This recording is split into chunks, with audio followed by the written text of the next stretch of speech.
ஒரு காலகட்டத்துல சென்னையில பல பெண்கள் காணாம போறாங்க. அதுக்கு பின்னாடி இருந்த மர்மமான ஒரு மனிதன். நம்ம சேனலுக்கு நீங்க வர்றதுதான் ஃபர்ஸ்ட் டைம்னா மறக்காம நம்ம சேனலை சப்ஸ்கிரைப் பண்ணி பெல் ஐக்கான பிரஸ் பண்ணிக்கோங்க. இறுதியில இந்த காணொலி பிடிச்சிருந்தா லைக்கும் பண்ணிக்கோங்க. 1980 காலகட்டங்கள்ல சென்னையில பல பெண்கள் கடத்தப்பட்டாங்க. பல பெண்களை காணல அப்படின்னு சொல்லி பல குடும்பங்கள் வீதி வழியை கதறத பார்க்க முடிச்சு. அந்த காலகட்டத்துல சென்னையில ஒரு ஆட்டோ டிரைவர் தான் பெண்கள் எல்லாரையும் கடத்தி மர்மமான முறையில கொலை செய்தான் அப்படின்னு சொல்லப்பட்டுச்சு. அந்த ஒரு மனிதன் யார் அப்படின்றது அந்த காலகட்டத்துல போலீஸால அதிக அளவு தேடப்பட்டு வந்துச்சு. இறுதியில தான் அவனும் போலீஸ்கிட்ட அம்பறான். பப்ளிக்ல தெரிஞ்ச கொலைகளை விட பல கொலைகள் இன்னும் அவனால செய்யப்பட்டிருக்கு. போலீஸ் அவனை பிடிச்சதுமே அவன் எல்லா கொலைகளும் செய்ததா ஒத்துக்கொள்றான். அதுக்கான தண்டனையும் அவனுக்கு வழங்கப்படுது.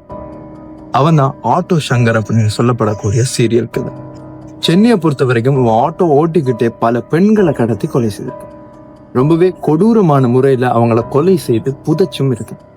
இன்றைக்கும் அவனால செய்யப்பட்ட சில கொலைகள் வெளிவராமையும் இருக்கு.